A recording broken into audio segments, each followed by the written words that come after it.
My wife asked me if she could go to a club with her boss, just the two of them. I heard the sentence, felt the taste of blood invade my mouth as if my body was trying to react before my mind. I took a deep breath, tried to believe it was a joke, a test, a stupid provocation to measure my limits, but it wasn't. She was serious.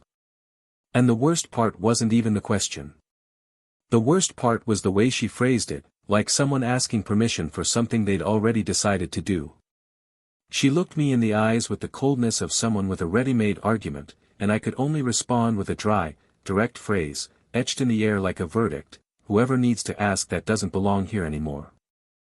I turned my back and left, while she stood there, as if she hadn't understood what she'd just lost. But she did understand. Too late, as they always do. In the days that followed, silence became my refuge and my punishment. In every corner of the house there were still traces of her, memories stuck to the walls, on the pillow beside me, on the abandoned coffee cups with lipstick on the rim. But there was no more us, only the echo of what we were. She tried to justify it, tried to say it was just an invitation, that she trusted me, that there was no malice in it. But trust, that invisible bridge that sustains any relationship, had been destroyed even before the betrayal took place. Because betrayal, contrary to what they say, doesn't begin in bed, it begins in thought, in doubt, in the lack of shame and hurting. And that she had already done. Without hesitation. I spent days in silence, months rebuilding. Not a new life, but myself. And it was in this process, in the solitude that first tore me apart and then purified me, that I understood what I deserved. I deserve someone who doesn't hesitate in the face of the obvious. Who doesn't need to ask if they can cross a line that shouldn't even exist. I deserve the tranquility of loving without the constant noose around my neck, waiting for the next stumble. I deserve loyalty without spectacle, love without tests, affection without a hidden agenda. She quickly realized the size of the hole she had dug herself into. She learned from friends, then through social media, that this boss, the main reason for her doubts, had led her nowhere, beyond what he had always led others. A dark dance floor, a strong drink, a bed without promises. While she sank into shallow nights and fake smiles, I silently rebuilt myself. And one day, I met someone. Someone who didn't ask absurd questions. Someone who didn't need to measure anything, because the truth was the only path they knew. With her, I discovered the peace that the old relationship denied me. It was a gentle but firm love. A whole affection, without leftovers or scraps. A love that didn't shout, but filled. And then, months later, she appeared. She knocked on my door with downcast eyes, slumped shoulders, and a trembling voice. She asked for forgiveness, said she was weak, that she hadn't considered the consequences, that she thought I would always be there, waiting, willing to start over. That it was just one night, that nothing happened, that the biggest mistake was the thought, the doubt. And she was right, that's where everything was lost. What she didn't understand was that time, when it moves, drags feelings along with it. That love, when scorned, dies in silence. And when I tried to explain this, when I said there was no room for new beginnings, that what we had ended there, at the exact moment she asked me if she could go out with another man that night, she cried. But I didn't cry with her. I forgave her. Because holding a grudge is keeping your soul captive. But I forgave her with the same coldness with which she had asked the question months before. And after that, I moved on in peace. While she carried the absence of what she had destroyed with her own hands. People think betrayal is just a hidden kiss, a deleted message, a blatant lie. But the cruelest betrayal is the one that hides in the banality of decisions. In the, he's just a friend, in the, you're exaggerating, in the, it wasn't a big deal. Because the poison enters through the small cracks, through silent concessions, through a lack of care. And she stopped caring for us. The most curious thing was what happened next. I had left everything behind, I was starting over lightly, learning to love again without fear. She, on the other hand, seemed frozen in time. She couldn't move on. She would send me short messages from time to time, sometimes just with one sentence, "I miss you." I never replied. Not out of pride, but out of respect for what was now my new reality. One day, on her birthday, a bouquet of flowers arrived at her apartment. A handwritten letter. She cried, believing it was from me. For the first time in months, her face lit up. She called my number, her voice choked with emotion, trying not to sound too hopeful. But I didn't answer. And when he finally managed to get in touch, he discovered that the flowers had come from her mother. The only one who still cared for her. And in that instant, in that small blow of reality, he understood. I didn't love her anymore. And that hurt more than any fight, any betrayal, any separation. Because when indifference arrives, it's final. It doesn't scream. It doesn't accuse. You just turn the page. But what really happened between us before all this? What led a woman to ask such an absurd question to the man who truly loved her? And why did he answer that way, ending everything with a single sentence? What went on behind the scenes of that relationship? What did she lose, and what did he find afterward? Because this story doesn't begin at the end. It begins much earlier, in small gestures, unspoken words, accumulated frustrations. It begins where most true relationships end, in the absence of care. And what remained was exactly that, absence. But what she saw the last time she tried to go back, was something neither she, nor anyone else, could have imagined. Welcome to the channel. Here, betrayal is not entertainment, it's a lesson that we do not support, encourage, or romanticize any form of infidelity. All stories are fictional, but the feelings they evoke are real, and the goal is clear, to show how betrayal corrodes, destroys, and leaves scars that even time cannot erase. Get ready. What you are about to hear is a story. Shocking, intense, and unforgettable. Good story. Ethan and Claire were the kind of couple that seemed destined to exist together, not because of perfect, constant smiles or passionate vows repeated aloud, but because of the tranquility they brought to each other even in silence. They had their own language, made of glances, of small touches as they passed each other in the hallway of their house, of messages sent in the middle of the workday just to remind each other that they were thinking of one another. They met at a summer event, something simple and unpretentious, where no one was there to impress. Claire was wearing a light cotton dress, her hair loosely tied up, and Ethan had barely noticed himself that day, but she saw him first, and smiled. He understood the look and smiled back. The connection, though subtle, had something definitive about it. The kind of energy that requires no effort, only presence. After that day, everything flowed naturally, as if they had both been waiting for each other for far too long. Their relationship grew from the ordinary, the habitual, the predictable, and that's what made them special. There was no rush. For 2 years, they lived in separate apartments, but had lunch together almost every Sunday. After 3, Ethan proposed they move in together. Claire accepted without hesitation. There was no ceremony, just the exchange of her clothes for his closet, which suddenly felt small but full of color. Each piece of her clothing seemed to announce that the house had gained a new life. Their routine was calm, but never boring. They talked about everything: books, politics, work, dreams, fears. Ethan worked in digital marketing, spent hours on the computer, liked silence and strong coffee. Claire worked in events, was communicative, smiling, restless. Their worlds didn't clash, they complemented each other. He calmed her, she shook him up. It wasn't a relationship of uninterrupted sparks, but of a constant flame. They made travel plans, discussed colors for the living room wall, laughed in markets, and cried together watching old movies. Claire had the lightness of someone who transforms her home into a haven, and Ethan, the care of someone who notices what no one else perceives. He knew when she was too quiet and didn't force conversation, he simply sat beside her and offered her tea. She knew his silences as if they were sounds. And even in the most difficult moments, because yes, they existed, there was never a lack of respect. Arguments weren't frequent, and when they came, they didn't hurt more than necessary. They knew how to listen to each other, they knew how to back down. There was a maturity there built on daily affection, on the constant choice to stay even when it would have been easier to slam the door. Both had been through previous relationships that left scars. Claire came from a history marked by control and manipulation.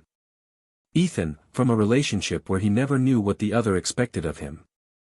So, from the beginning, they promised only one thing: sincerity. More than fidelity, more than stability, they wanted truth. Never lie, never hide, never let the other be the last to know. That was the foundation of everything. And for a long time, that's exactly how they lived. The trust was solid. Ethan never needed to rummage through pockets or check notifications. Claire didn't need to ask who he was with. It was a silent, almost sacred pact. They lived in a simple but cozy apartment with a small balcony where they grew herbs and a few flowers. On Friday nights, they cooked together, always with music playing in the background. Nights like these seemed eternal and, for that very reason, faded from memory with time, as if the brain only retained what hurts. But they existed. There were the lazy Sundays when Claire would put her feet in his lap and they would spend hours reading side by side. There were the days when Ethan prepared breakfast before she woke up, the notes stuck to the mirror, the laughter that came out of nowhere, for no reason, just for the pleasure of sharing time. There was love. A lot of love. They both maintained their individuality in a healthy way. Claire loved going out with her friends, enjoyed conversation, and liked crowded places. Ethan was more reserved, preferring smaller gatherings, quiet dinners, and nights at home. But this was never a problem. They gave each other freedom, but always made it clear where they were, who they were with, and what they were doing. It was a fair game. People around them admired them. It wasn't uncommon to hear someone say that they complimented each other, that it was beautiful to see a couple who seemed to genuinely enjoy each other's company, not just out of convenience, but by choice. Over time, Claire began to grow professionally. Her events started to attract more attention, and she was invited to larger projects with influential people. This excited her. She had always been ambitious, in a good way. She wanted to grow, learn, and challenge herself. Ethan understood. He supported her, applauded every achievement, helped review contracts, and gave honest opinions even when they weren't the most pleasant. He never held her back. On the contrary, he pushed her when he saw she was afraid. Claire, in turn, was also Ethan's support during difficult times. When he considered changing fields, she was by his side, encouraging the transition. When things got tight financially, Claire took on more responsibilities without making it a burden. There was a real partnership. But every structure, however sturdy it may seem, has invisible cracks. And sometimes, time, distractions, routine, new challenges, end up slipping through these gaps and spreading without fanfare. Conversations began to diminish, not for lack of love, but for an accumulation of demands. Claire started arriving home later. Ethan started going to bed earlier. Messages became less frequent, dinners less common. There was still affection, there was still respect, but something was changing silently. And no one talked about it. Perhaps out of fear of admitting they were changing. Perhaps because they thought it was just a phase. And, in a way, it was. Claire began attending more nighttime events, meeting more people. Her circle expanded, and Ethan, though proud of her, felt he was no longer as involved in that world. But he didn't complain. He loved watching her grow. He was proud of who she was becoming. Many times, watching her get ready in front of the mirror, he thought about how beautiful she still was, how she was still the woman he had fallen in love with. But he also missed the simplicity they shared. The nights when she preferred a glass of wine on the balcony to a crowded reception. Even so, he never stopped her from going. He always waited for her to return. The few arguments that arose were stifled by the desire to keep everything running smoothly. Both avoided major conflicts. Ethan was too quiet. Claire, Too busy. They began to look each other in the eyes less, without realizing it. They began to forget small details about each other. There was still affection, but it now seemed more automatic. Their hands touched, but didn't linger. The hugs were short. The bed, too spacious. Back then, life went on, but something invisible was already moving in parallel, something that didn't yet have a name or form, but that posed a threat. Claire's world was more agitated, more captivating, more full of voices, invitations, and presences. Ethan was beginning to feel that he no longer fit into all the spaces of her life. And yet, he said nothing. Perhaps out of fear of sounding insecure.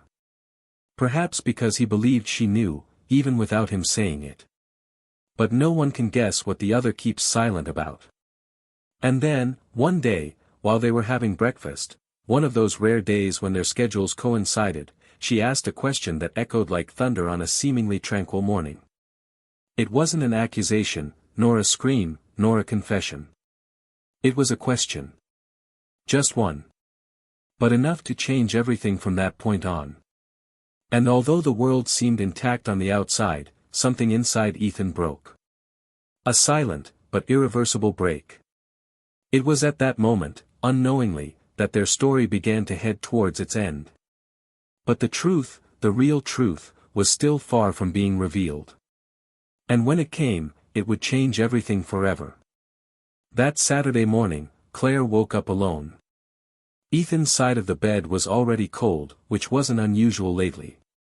She stretched slowly, listening to the muffled sound of the coffee maker in the kitchen, and for a moment everything seemed peaceful. But something in the air was different, dense, as if the whole house was waiting for a silent storm.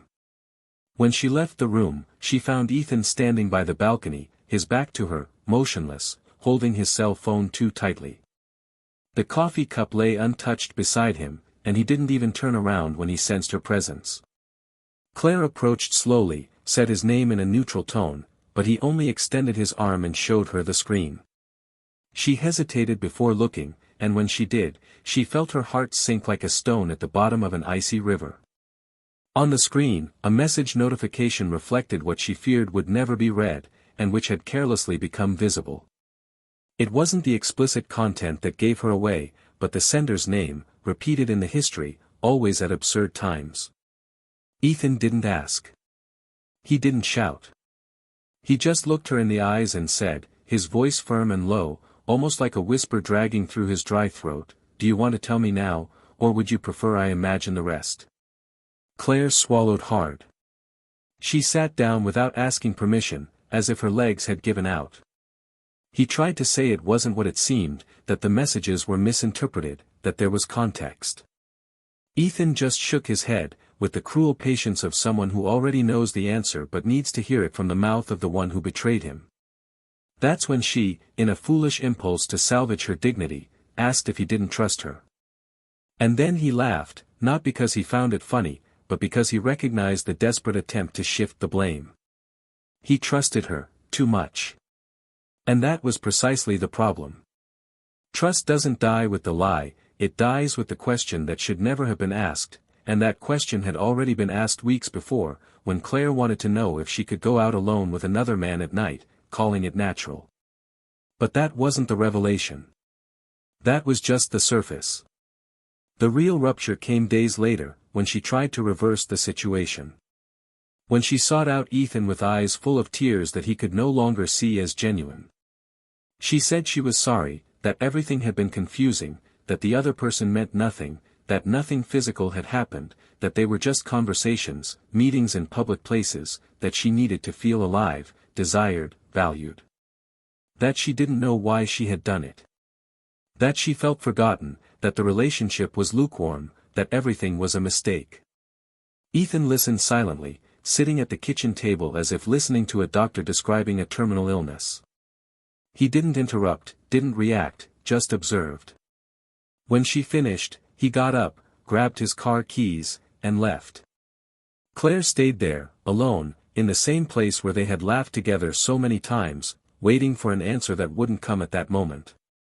In the days that followed, Ethan avoided confrontation. He slept on the sofa, left early, and returned late. Claire tried to talk, but her words now sounded like old coins, worthless. Until one night, she arrived home to find the lights off. On the table, an envelope. Inside, just a letter. There were no shouts, no insults, no accusations. Just one line written with a calmness that hurt more than any fury: "Whoever needs to ask this no longer belongs here." And below, unsigned, the open door. Claire thought about running after him, but she didn't know where to go. She spent days in shock, trying to piece together explanations. She talked to friends, sought advice, read old messages, trying to find clues as to where exactly everything began to fall apart. Time passed with the taste of sand. His absence made noise, filled every space, made everything deafeningly empty. But there was still hope within her. A blind faith that, with time, he would return, that he would realize that nobody is perfect, that true love survives mistakes. This hope accompanied her for months. And then came her birthday. She woke up early, fixed her hair, and prepared the house as if she were expecting someone. She checked her phone every 5 minutes, but there was nothing. Not a message, not even a perfunctory congratulations. The day passed slowly, dragging on, and at night, when she was about to give up on everything, the intercom rang. It was a delivery. A bouquet of flowers. Claire's heart raced in a way it hadn't in a long time. Her hands trembled as she signed for the delivery. Inside the arrangement, a card. A handwritten note, in handwriting similar to his. Claire sat on the edge of the sofa, holding the note between her fingers. Her eyes filled with tears even before she read it. Her heart pounded, as if forgiveness were there, waiting to be read. But when he opened the card, he found something completely different. "Happy birthday, my daughter. I still believe in your light, even when you forget where it is. With love, your mother." The world stopped. Claire felt the ground disappear beneath her feet. Her head was spinning. She stared at those words for minutes, trying to understand what had just happened. It wasn't from him. He hadn't remembered. He hadn't sent it. There was no message, no memory, not even the intention to remember. And for the first time, since everything, she understood. Ethan was gone. Truly. Not angry. Not resentful. But indifferent. And that hurt more than any insult. It was like being forgotten by someone who once knew you even in silence. Desperate, she picked up the phone. She called. Once, twice, 3 times. On the 4th time, he answered. His voice was calm, distant. Claire said she just wanted to know if he was okay. He replied that he was. She tried to start a conversation, to tell him she had received flowers, that she thought they were from him, that maybe he had forgotten. But he hadn't forgotten. He knew. He just didn't want to. His silence was like a sentence. And then she asked if there was a chance. Any chance. To talk. To understand. To start over. And then he said, with the same firmness that had accompanied her from the beginning, "I accepted your apology, Claire. But forgiveness isn't an invitation to come back. What we had was beautiful. But what you destroyed was also definitive. I found something new. Something peaceful. And today, I understand the value of what I gave and what you didn't know how to cherish. I hope you understand that too, someday." Claire didn't know what to say. He wept silently as the connection ended. And there, alone, with her mother's flowers in her arms and her heart completely emptied, she felt the true weight of what she had lost. Not just a man, but a story. A future. A chance. A love that asked for only one thing, respect. But what Claire didn't yet know, was that Ethan was also keeping one last detail. Something she would only discover much later. Something that explained why he had moved on so quickly. And this secret would change even more than she imagined. Life took different directions for both of them, like two rivers that once ran parallel and suddenly split, never to meet again.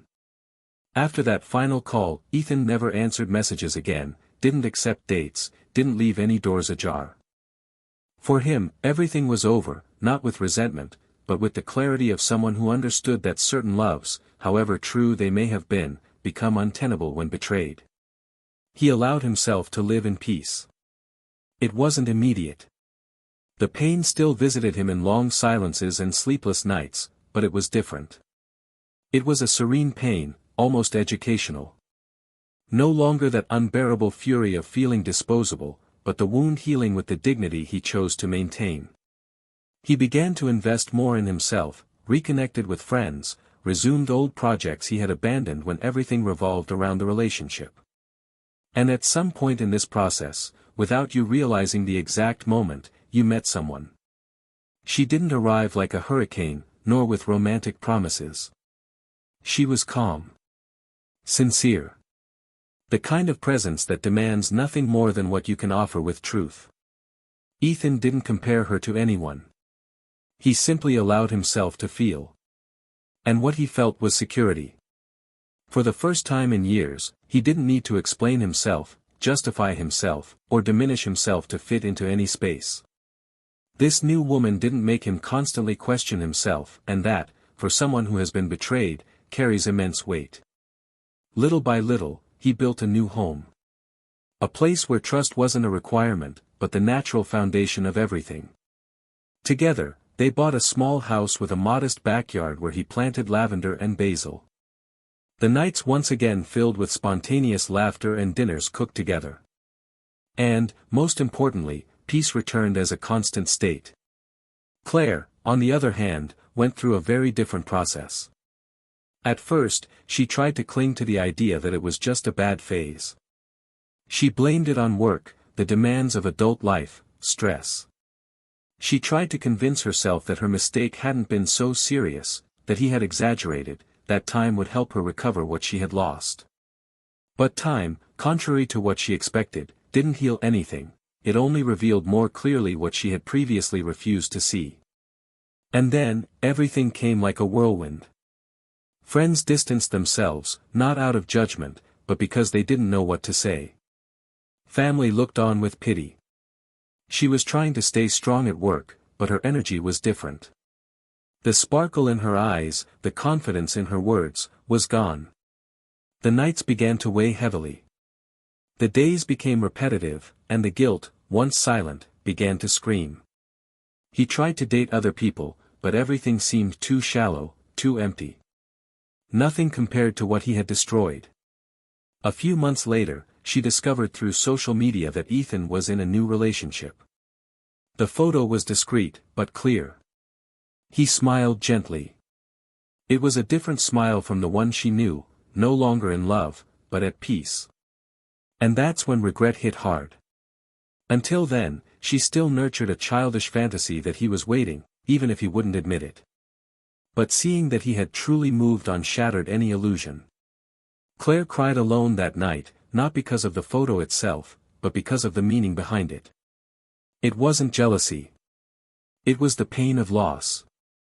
The pain of knowing she had lost not only a man, but a home, a future, a peace she would never find again in the same way.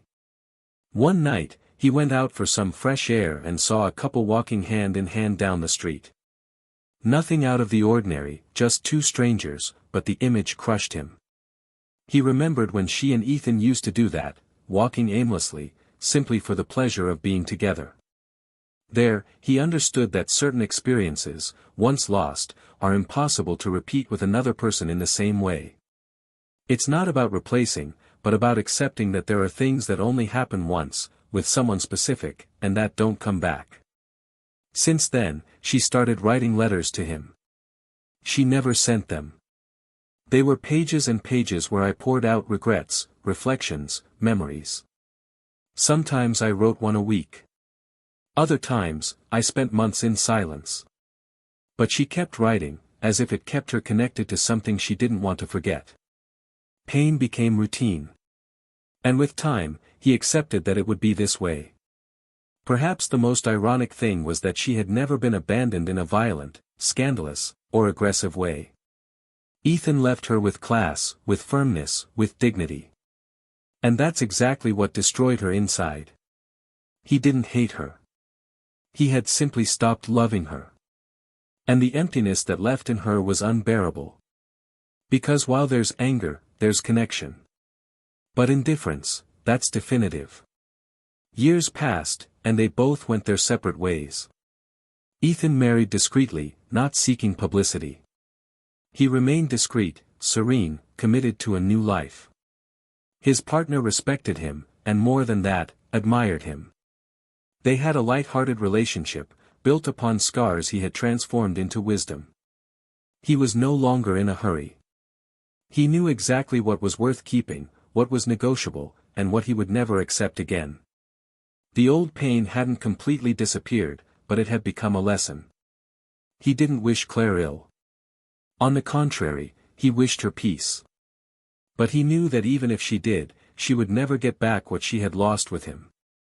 Claire, for her part, moved to a different city for a while. She tried to start over. She went to therapy, rebuilt some family ties, started writing again, rediscovered small pleasures, but loneliness remained like a shadow behind the door. She learned to live with it. Sometimes she thought of Ethan fondly. Other times, with a sorrow so deep it hurt physically. But she never tried to contact him again. She knew that any words now would be unnecessary. He had made his choice, and she, hers. If you've made it this far, it's because you've felt everything this story carries. The weight of the choice. The silence that follows the mistake. The emptiness of losing someone who truly loved you. And the most painful part, the awareness that certain mistakes are irreversible. Comment below what you thought of this story. Do you think he was right not to forgive her? Do you believe she deserved another chance? We want to know your opinion. Don't forget to subscribe to the channel for more impactful stories like this one. And remember, here, we do not support any kind of betrayal. Every story told is fictional, but the pain they carry is real, experienced by thousands every day. Betrayal doesn't just destroy relationships. It destroys trust, memories, self-esteem, and the future. It breaks up homes, erases smiles, and transforms love into resentment. The betrayer may regret it later, but the betrayed person is never the same again. Think about it. And until the next story.